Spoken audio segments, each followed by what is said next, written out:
Hello बच्चों, my self Anagha teacher. कैसे हैं आप? स्वस्थ और सुरक्षित हैं ना? आज हम कक्षा 9वीं और 10वीं की हिंदी विषय की साखी कविता पढ़ेंगे। संत कबीरदास ने अपने वाणी से समाज प्रबोधन किया। आज हम इस महान संत की साखी इस रचना के बारे में पढ़ेंगे।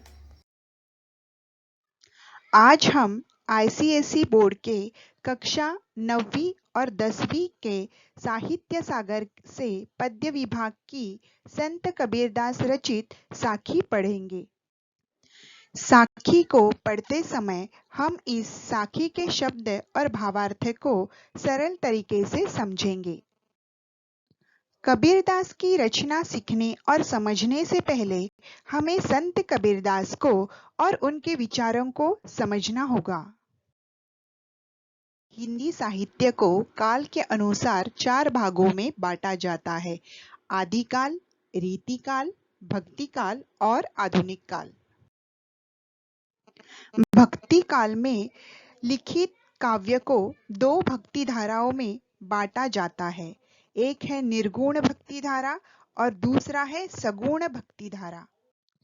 निर्गुण भक्ति धारा में रचित रचनाओं में ऐसे ईश्वर की उपासना करते हैं जो निराकार है, जिसे हम देख नहीं सकते, केवल उसकी अनुभूति होती है। और सगुण भक्ति धारा की रचनाओं में ईश्वर के साकार रूप की उपासना करते हैं। यहाँ ईश्वर का आकार है, रूप है, मूर्ति के रूप में पूजा जाता है। निर्गुण भक्ति धारा की 2 शाखाएं हैं। एक है ज्ञान मार्गी और दूसरा है प्रेम मार्गी। ज्ञान मार्गी शाखा में निर्गुण भक्ति धारा का मानना है कि निराकार ईश्वर को प्राप्त करने के या उस तक पहुंचने के 2 मार्ग हैं। ईश्वर को ज्ञान मार्ग से प्राप्त किया जा सकता है या फिर प्रेम मार्ग से। ज्ञान मार्गी काव्य करने वाले रचनाकारों को संत कवि कहा जाता है और प्रेम मार्गी काव्य करने वाले रचनाकारों को सूफी कवि कहा जाता है। संत कबीरदास जी हिंदी साहित्य के भक्ति काल की निर्गुण भक्ति धारा की ज्ञान मार्गी शाखा के प्रमुख संत कवि हैं। संत कबीरदास जी का जीवन परिचय। उनका जन्म लहरतारा ताल काशी में हुआ था। पिता का नाम नीरू और माता का नाम नीमा था। पत्नी का नाम लोई था। उनके 2 बच्चे थे, पुत्र कमाल और पुत्री कमाली। साखी, सबत, रमैनी ये उनकी प्रमुख रचनाएं हैं। वो निरक्षर थे। उनका मृत्यु उत्तर प्रदेश के मगहर में हुआ है। संत कबीरदास जी का जीवन परिचय। संत कबीरदास प्राचीन भारत के सबसे प्रसिद्ध कवियों की सूची में सबसे प्रथम स्थान पर आते हैं। उनका जन्म वाराणसी में हुआ। हालांकि इस बात की पुष्टि नहीं की जा सकी, परंतु ऐसा माना जाता है कि उनका जन्म सन 1400 के आसपास हुआ। उनके माता पिता के बारे में भी यह प्रमाणित नहीं है कि उन्होंने कबीरदास को जन्म दिया या केवल उनका पालन पोषण किया। कबीर ने खुद को अपनी कई रचनाओं में जुलाहा कहा है। उन्होंने कभी विधिवत शिक्षा नहीं प्राप्त की, किंतु ज्ञानी और संतों के साथ रहकर कबीर ने दीक्षा और ज्ञान प्राप्त किया। वह धार्मिक कर्मकांडों से परे थे। उनका मानना था कि परमात्मा एक है, इसलिए वह हर धर्म की आलोचना और प्रशंसा करते थे। उन्होंने कई कविताएं गाई जो आज के सामाजिक परिदृश्य में भी उतनी ही सटीक है जितनी कि उस समय। कबीर एक समाज सुधारक। कबीर के संबंध में कहा जाता है कि वह स्वभाव से संत, परिस्थितियों से समाज सुधारक और विवशता से कवि थे। निश्चय ही तत्कालीन परिस्थितियों ने इस महान संत को समाज सुधारक का बीड़ा उठाने के लिए बाध्य किया। भारत में मुस्लिम राज्य स्थापित हो जाने के बाद हिंदू समाज पर अत्याचार होने लगे। इन अत्याचारों से पीड़ित होने के कारण हिंदू तथा मुसलमानों के हृदय में कटुता की दरार बढ़ती गई, जिसने कालांतर समाज को बुरी तरह से झंझोर दिया। समाज की इस दयनीय दशा को देखकर कबीर का हृदय व्याकुल हो उठा और वह समाज सुधार के मैदान में एकदम कूद पड़े। उन्होंने कविता को अपना अस्त्र बनाकर कुरीतियों तथा अंधविश्वासों पर करारा प्रहार किया और दोनों धर्मों के ढोंगों का पर्दाफाश किया। एक और उन्होंने हिंदुओं की मूर्ति पूजा तथा बहुदेववाद की निंदा की। पाहन पूजे हरि मिले तो मैं पूजू पहाड़, ताते यह चाकी भली पीस खाए संसार। तो दूसरी ओर उन्होंने मुसलमानों को बांग देने के लिए फटकारा। कांकर पाथर जोरी के मस्जिद लई चुनाए, ता चढ़ी मुल्ला बांग दे बहिरा हुआ खुदाए।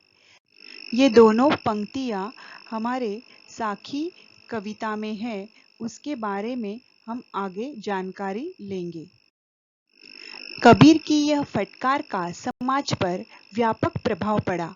इस प्रकार हिंदी और मुसलमानों की कटुता को दूर कर उन्हें एक दूसरे के निकट लाने का उन्होंने सफल प्रयास किया।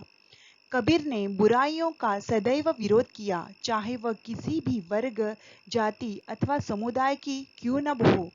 बाहरी आडंबरों की उन्होंने कसकर खिंचाई की और मन तथा विचारों की शुद्धि पर बल दिया। उनका कहना था कि हिंदू और मुसलमान में कोई भेद नहीं है, इसलिए राम तथा रहीम के नाम पर आपस में लड़ना मूर्खता है। हिंदू कहे मोही राम प्यारा, तुर्क कहे रहमाना, आपस में दो लड़ी लड़ी मुए, मरमनो कोई जाना। कबीर हिंसा के कट्टर विरोधी थे और अहिंसा को परम धर्म मानते थे। वह समाज को सुधारने से पहले व्यक्ति को सुधारना चाहते हैं। इसलिए कथनी और करनी की एकता पर उन्होंने बल दिया। उनका आविर्भाव समाज में एक महान उपदेशक के रूप में हुआ। कवि बनने की चाह उनमें बिल्कुल न थी। यह बात दूसरी है कि उन्होंने उपदेश ही उत्तम काव्य बन गए।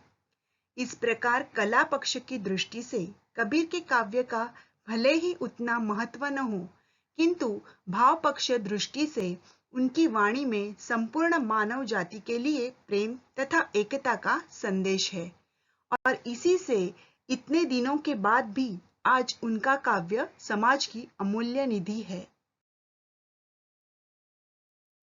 कबीरदास जी ने यह बतलाया है कि ईश्वर की सत्ता अनंत है, वह सर्वशक्तिमान व सर्वव्यापक है। अतः जो सर्वदेशिक कालिक है, उसके गुणों का वर्णन करना मनुष्य की शक्ति के परे है। ईश्वर तो सर्वत्र व्यापक है, ऐसी निष्ठा संत कबीरदास की है। कबीरदास ईश्वर के निराकार रूप को स्वीकार करते हैं। उनके अनुसार ईश्वर का कोई एक निश्चित रूप व आकार नहीं है, अतः वह केवल मंदिरों, मस्जिदों, तीर्थस्थानों, गिरजाघरों में ही व्याप्त न होकर सर्वत्र व्याप्त है। परंतु अज्ञान के मोहपाश में फंसे होने के कारण हम उसे देख नहीं पाते हैं। ईश्वर के नाम पर हम मंदिरों, तीर्थस्थानों को छानकर अपने समय व धन को नष्ट करते हैं।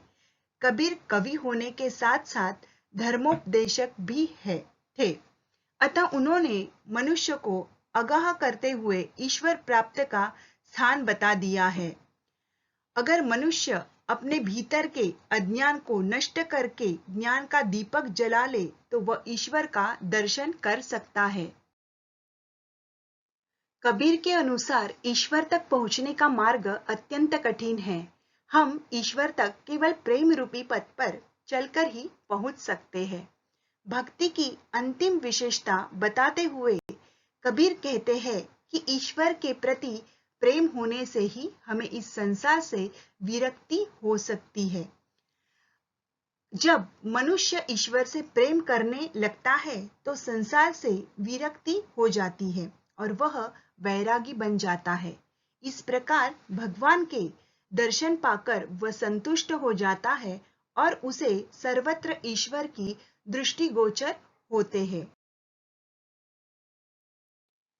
कबीर के गुरु थे स्वामी रामानंद और कबीर के शिष्य थे धर्मदास। कबीर खुद अनपढ़ थे, मगर कबीर के शिष्य धर्मदास ने उनकी वाणियों का संग्रह बीजक नाम के ग्रंथ में किया। कबीर की भाषा शैली। कबीर साधु सन्यासियों की संगति में रहते थे। इस कारण उनकी भाषा में अनेक भाषाओं तथा बोलियों के शब्द पाए जाते हैं। कबीर की भाषा में भोजपुरी, अवधी, ब्रज, राजस्थानी, पंजाबी, खड़ी बोली, उर्दू और फारसी के शब्द घुल मिल गए हैं। अतः विद्वानों ने उनकी भाषा को सधुक्कड़ी या पंचमेल खिचड़ी कहा है। कबीर की रचनाएं। कबीरदास ने हिंदू मुसलमान का भेद मिटाकर हिंदू भक्तों तथा मुसलमान फकीरों का सत्संग किया और दोनों की अच्छी बातों को हृदयंगम कर लिया। संत कबीर ने स्वयं ग्रंथ नहीं लिखे, मुंह से बोले और उनके शिष्य ने उसे लिख लिया। कबीरदास अनपढ़ थे। कबीरदास के समस्त विचारों में राम नाम की महिमा प्रतिध्वनित होती है। वे एक ही ईश्वर को मानते थे और कर्मकांड के घोर विरोध थे। अवतार, मूर्ति, रोजा, ईद, मस्जिद, मंदिर आदि को वे नहीं मानते थे। कबीर के नाम से मिले ग्रंथों की संख्या भिन्न भिन्न लेखों के अनुसार भिन्न भिन्न है। धर्मदास ने उनकी वाणियों का संग्रह बीजक नाम के ग्रंथ में किया, जिसके 3 मुख्य भाग है: साखी, सबद, रमैनी। साखी। साखी शब्द साक्षी शब्द का ही बदला हुआ रूप है। साक्षी शब्द साक्ष्य से बना है, जिसका अर्थ होता है प्रत्यक्ष ज्ञान, अर्थात जो ज्ञान सबको स्पष्ट दिखाई दे। यह प्रत्यक्ष ज्ञान गुरु द्वारा शिष्यों को प्रदान किया जाता है। संत संप्रदाय में अनुभव ज्ञान का ही महत्व है, शास्त्रीय ज्ञान अर्थात वेद, पुराण इत्यादि का नहीं। साखी वस्तुतः एक तरह का दोहा छंद ही है। कबीरदास जी के कुछ प्रसिद्ध दोहे हम यहाँ पे देखेंगे। बड़ा भया तो क्या भया, जैसे पेड़ खजूर, पंथी को छाया नहीं, फल लागे अति दूर। राम बुलावा भेजिया, दिया कबीरा रोय, जो सुख साधु संग में, सो बैकुंठ न हो। दुख में सुमिरन सब करे, सुख में करे न कोय, जो सुख में सुमिरन करे, तो दुख काहे को होए। बुरा जो देखन मैं चला, बुरा न मिलिया कोय, जो मन देखा आपना, मुझसे बुरा न कोय। माटी कहे कुमार से, तू क्या रोंदे मोहे, एक दिन ऐसा आएगा, मैं रोंदूंगी तो है। मांगन मरण समान है, मत मांगो कोई भीख, मांगन से मरना भला, ये सद्गुरु की सीख। काल करे सो आज कर, आज करे सो अब, पल में परलय होएगी, बहुरी करेगा कब। चलती चक्की देख के, दिया कबीरा रोए, 2 पाटन के बीच में, साबुत बचा न को। पोथी पढ़ पढ़ जग मुआ, पंडित भया न कोय, ढाई आखर प्रेम का, पढ़े सो पंडित होय।